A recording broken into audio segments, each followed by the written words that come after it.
এই মুহূর্তে বাংলাদেশের ক্রিকেট মানে দুটো ক্যারেক্টারকে নিয়ে আলোচনা। একজন হচ্ছে লিটন কুমার দাস। লিটন কুমার দাসের অফ ফর্ম, লিটন কুমার দাসের আউট হওয়ার ধরন, লিটন কুমার দাসের ওপেনিং পজিশনে টানা 3 ম্যাচ খেলা লাস্ট ম্যাচের আগে, এবং বিশ্বকাপ স্কোয়াডে শেষ পর্যন্ত লিটন থাকবেনই, এটা কতটুকু যৌক্তিক এই নিয়ে বিতর্ক হচ্ছে।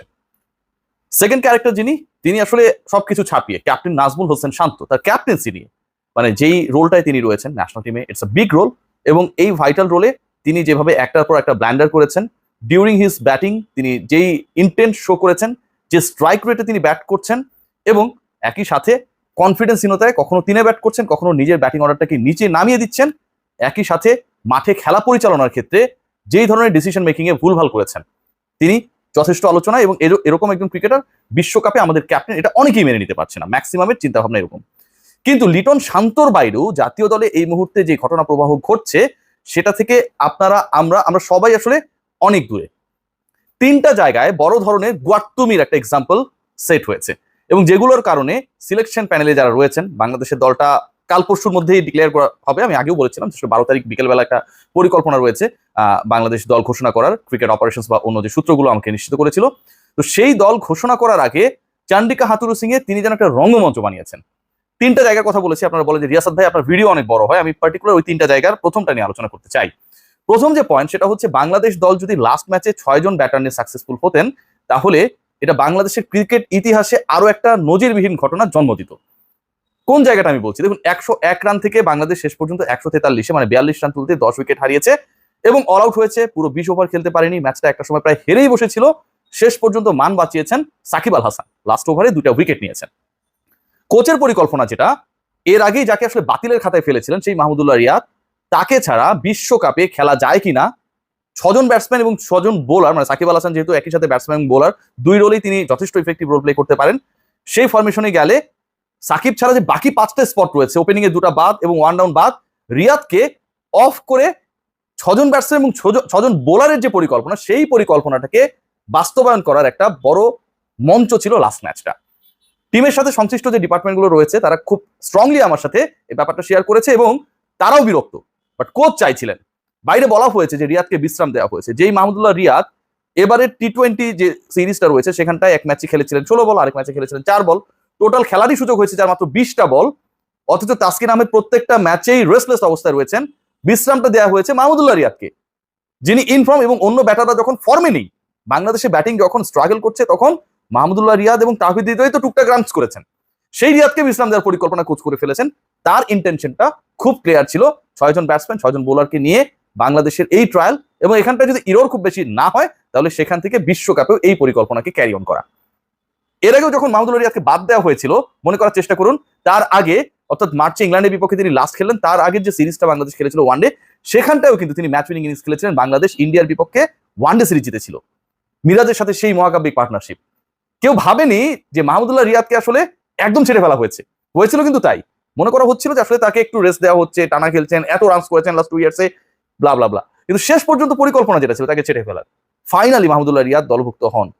একমাত্র চান্সে 49 রান করেন, বিশ্বকাপে সর্বোচ্চ রান করেন, এবং সকল ইকুয়েশনে কোচকে ভুল প্রমাণ করেন। বাংলাদেশের একমাত্র সেঞ্চুরিয়ানও ছিলেন তিনি।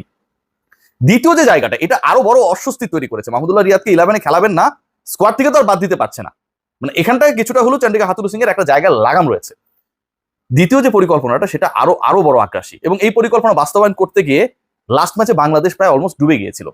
মোহাম্মদ সাইফুদ্দিন এবং তানজিম সাকিব, এই 2জন ক্রিকেটার থেকে বাংলাদেশ দল, যে দলটা বিশ্বকাপে যাবে, সেখানে তার 4 জন পেসার খেলানো হবে।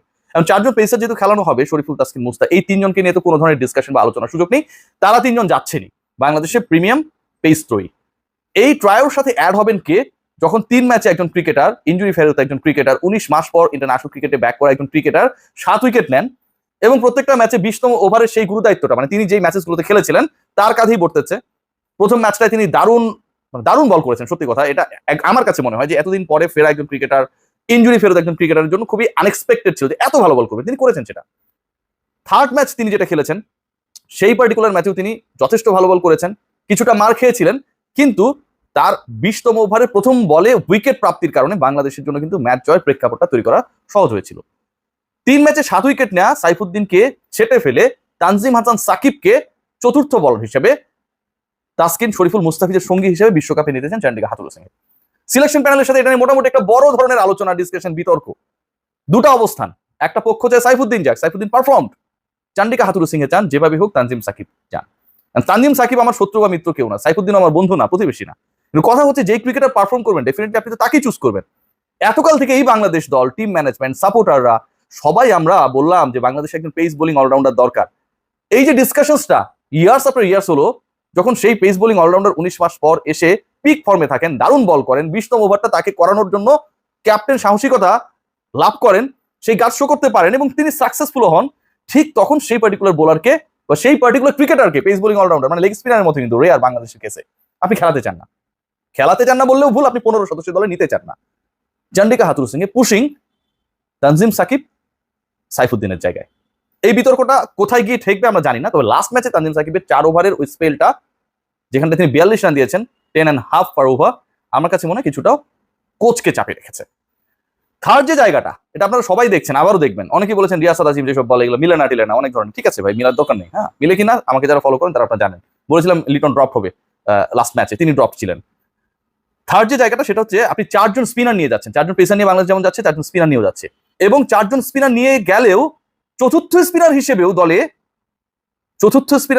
দলে সুযোগ পাচ্ছেন না মেহেদী হাসান মিরাজ, যিনি গত 8 ম্যাচে 2টাই ম্যান অফ দ্য ম্যাচ, যিনি বাংলাদেশের এই ওপেনিং ক্রাইসিসে যে কোনো সময় মেকশিফট ওপেনার হিসেবে খেলার যোগ্য, প্রমাণিত, যিনি বড় দলের বিপক্ষে ওয়েল পারফর্মার, ইংল্যান্ডের বিপক্ষে 12 রানে 4 উইকেট নিয়েছেন কদিন আগে, যিনি একটা সময় ন্যাশনাল টিমের শীর্ষ পর্যায়ে নীতি নির্ধারকদের বিবেচনায় ভাইস ক্যাপ্টেন পর্যন্ত ছিলেন, নিউজিল্যান্ডে গিয়েছেন কিন্তু তাকে কোচের ইচ্ছায় এবং ক্যাপ্টেনের ইচ্ছায় খেলানোই হয়নি কোনো ম্যাচ। সেই মেহেদী হাসান মিরাজ, ধরেন শেখ মাহাদির জায়গায় মেহেদী হাসান মিরাজ, এই ডিবেটটাকে আপনি এন্টারটেইন নাও করতে পারেন যে শেখ মাহাদি টাইট বোলিং করে, শেখ মাহাদি খেলবে, ও টি20 স্পেশালিস্ট, মিরাজকে এক্ষেত্রে অপেক্ষা করতে হচ্ছে। কিন্তু আপনি 4 জন স্পিনার নিচ্ছেন, সেই জায়গায় আপনি মিরাজকে নিচ্ছেন না, মিরাজের কোনো জায়গা নেই। আপনার যখন ওপেনিং ক্রাইসিস করছে, আপনার মেকশিফট ওপেনিং এর সেই অপশনটা আপনার রয়েছে, আপনার লিটন শান্তর থেকে বেটার ব্যাটার যখন মেহেদী হাসান মিরাজ, অফ স্পিনটাও খারাপ করেন না, ঠিক তখন মেহেদী হাসান মিরাজ শুধুমাত্র কোচের এবং ক্যাপ্টেনের ব্যাট বুকে অস্বস্তির বুকে থাকার কারণে চতুর্থ স্পিনার হিসেবে বিশ্বকাপে যাওয়ার জন্য অযোগ্য।